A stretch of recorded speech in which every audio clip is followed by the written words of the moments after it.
I'm on the call now with Kevin Curran, who's a professor of cybersecurity at Ulster University in the School of Computing, Engineering, and Intelligent Systems. And he's agreed to speak with us today about some of the issues regarding cybersecurity and the other things that folks should consider as they're trying to deploy remote solutions. We know that with the current work at home situation, a lot of people are looking to find ways to collaborate with colleagues. And I'm not sure that a lot of these solutions have been properly vetted or considered by most folks before they deploy them. So with that, Kevin, I think Zoom, for instance, is something that we have had a lot of news coverage about lately. There's some privacy concerns. Rooms aren't necessarily being properly kind of sealed or password protected. And so what are some of your thoughts around things that people should think about if they're going to be deploying something like Zoom? Yeah, well, Zoom, it's been revealed that Zoom actually were claiming that their system was end-to-end, but encrypted, but it turns out that it's not. That there's actually 3 servers in China which people are worried about, which receive data. There's a number of super nodes that they have, but it seems that they were not telling the complete truth about that. Again, which is one worry again, but of course we've seen with Zoom all the Zoom bombing again, where conferences have been under a barrage of either racist attacks, communities, or else just pornographic material has been shared. And it turns out a lot of this is by bored teenagers, but some of it is also orchestrated. Again, that there's groups online which are coming together to try to coordinate attacks on the Jewish community, on AA, people attending Alcoholics Anonymous, and all these meetings. Of course, the main problem is that quite a lot of the time the links to a Zoom conference are being made public. So once that's public, anyone can just see the time of the conference call and join in. Again, so that there's best practices that people should do because by default the settings on Zoom are not secure by default. So it kind of makes it they go for the easiest option where everything's available when you first start it up. But first of all, don't share links to a meeting online. You should password protect all your meetings. Never share your personal Zoom ID either. Otherwise, people can see whenever you create a new meeting. Moderators should be the first to be there. They should only be the only ones who can share the screen unless they know that they can trust the other participant. And then once everyone's joined the call, then block it to unknown callers again. And a lot of these practices apply to other video conference platforms like Skype too. Just organizing them properly. Yeah, one of the things that you mentioned earlier is end-to-end encryption.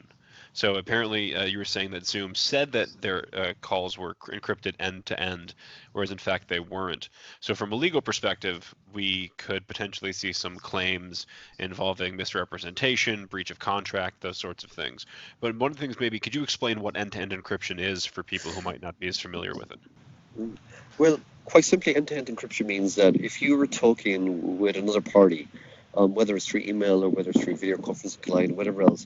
But the fact is that no third party, no central authority or any other peer should be able to see into the communications.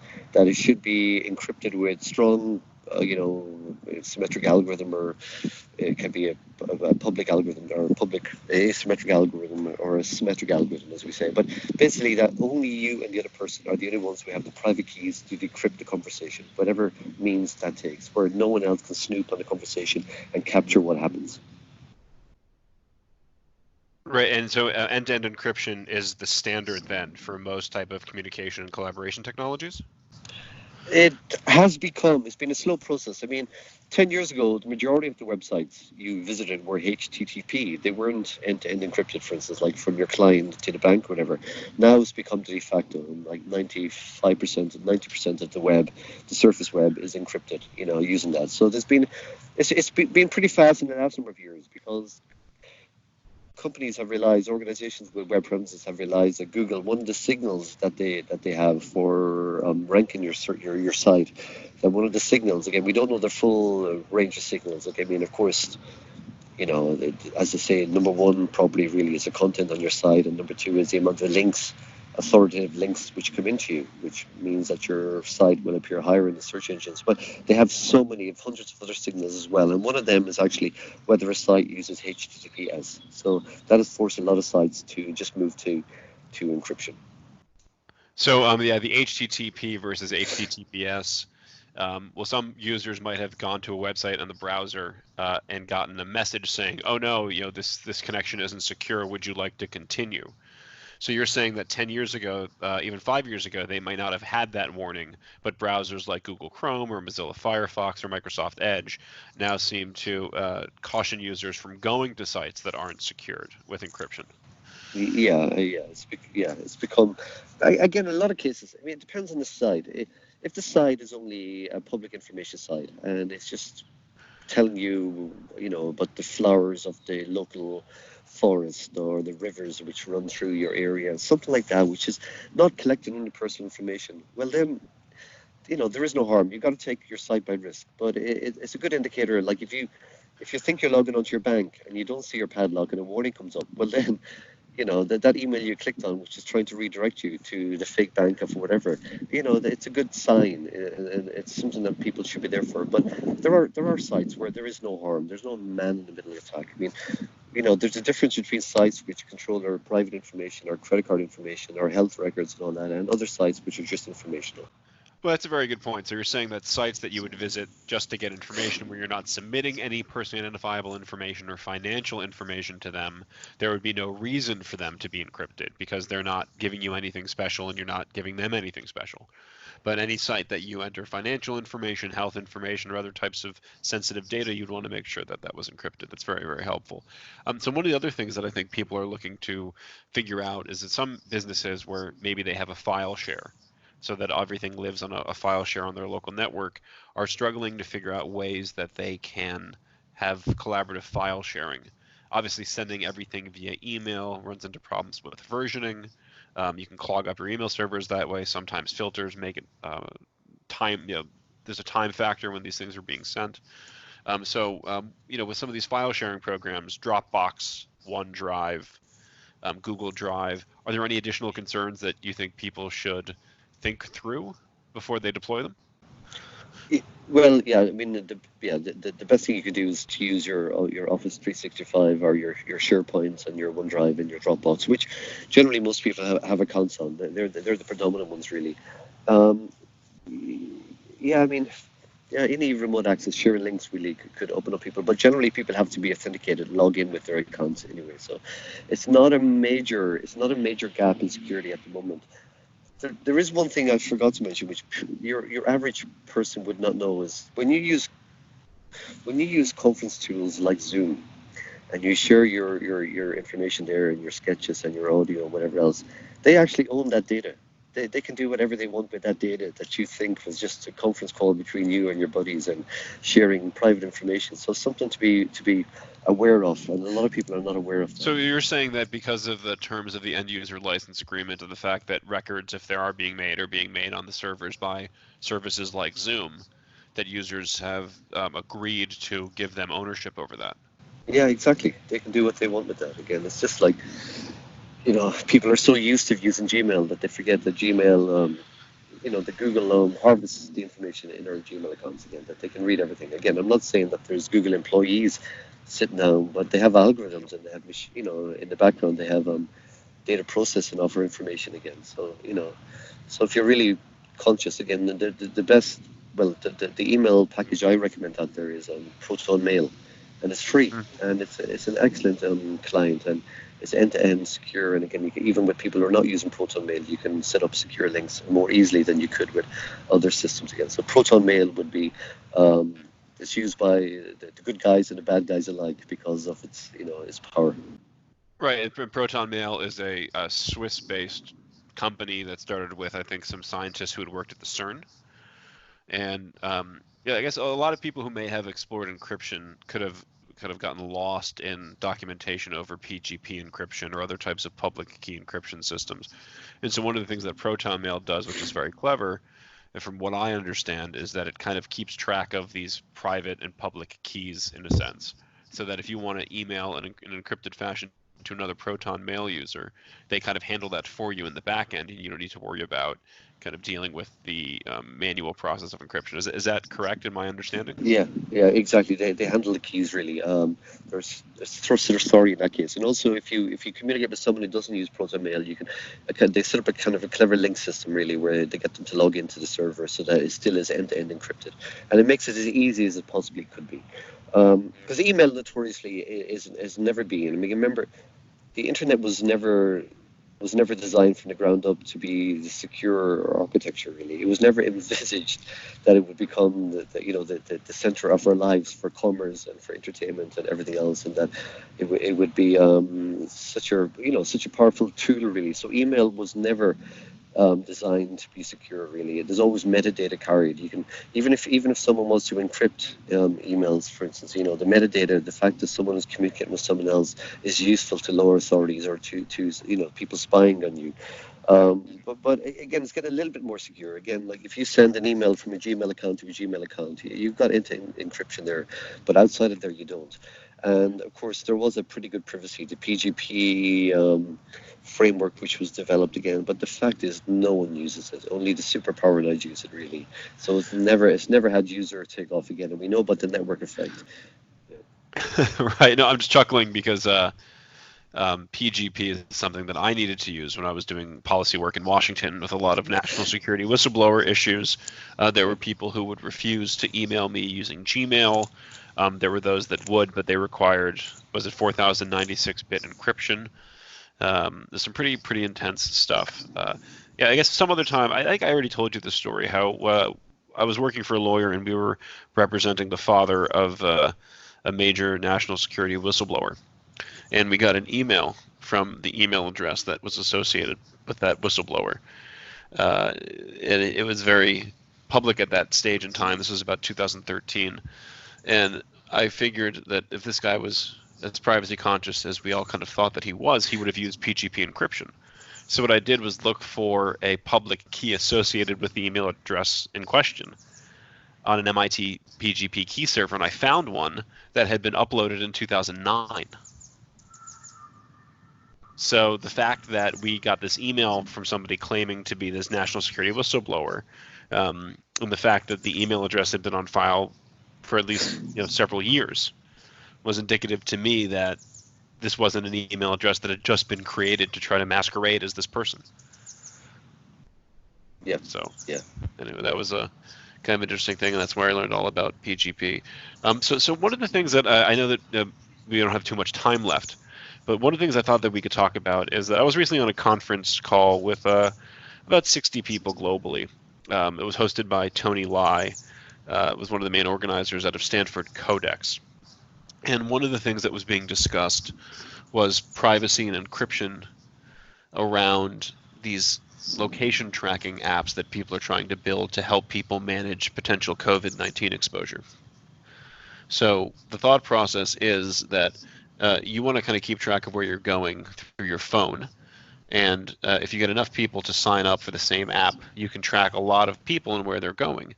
And if one of those people tests positive for COVID-19 or is exposed to COVID-19, they can report, and then all the users can see if and when they crossed paths with that person. Obviously, there's some concerns about the privacy implications here with respect to corporations and government. So there's been some discussion about ways you could do it. You could have anonymous kind of identities assigned to each person, and all of the location data would be stored locally. But if you want to query the server to see if you've been exposed, or if you want to report that you've been exposed, it can then match you anonymously with the other anonymous users so that you don't know who they are, but you kind of know if you've crossed their paths. Does that kind of make sense as I'm describing it? Yeah, it does. Yeah. Yeah. So I mean, I've only just presented you with this kind of concept, but do you think that that's sound from a computational and cryptographic perspective, or are there elements that people would need to consider to throw in a second layer of disambiguation, or what? Yeah, I mean, in some ways, I welcome any apps which generally, even though they seem to be breaching privacy to some degree, but maybe the benefits outweigh the risks in this particular area. Now, there has been some mistakes made already. The University of Oxford, actually, some researchers were uploading created a website without any encryption really, and people were able to generate codes and see other people's health records really, which was a complete Oh, no-no. It was thrown together too fast. Then I see again the governments like in more um, in states such as Korea or South Korea and also in China again, where we're using their own systems again because they know the people who have been affected.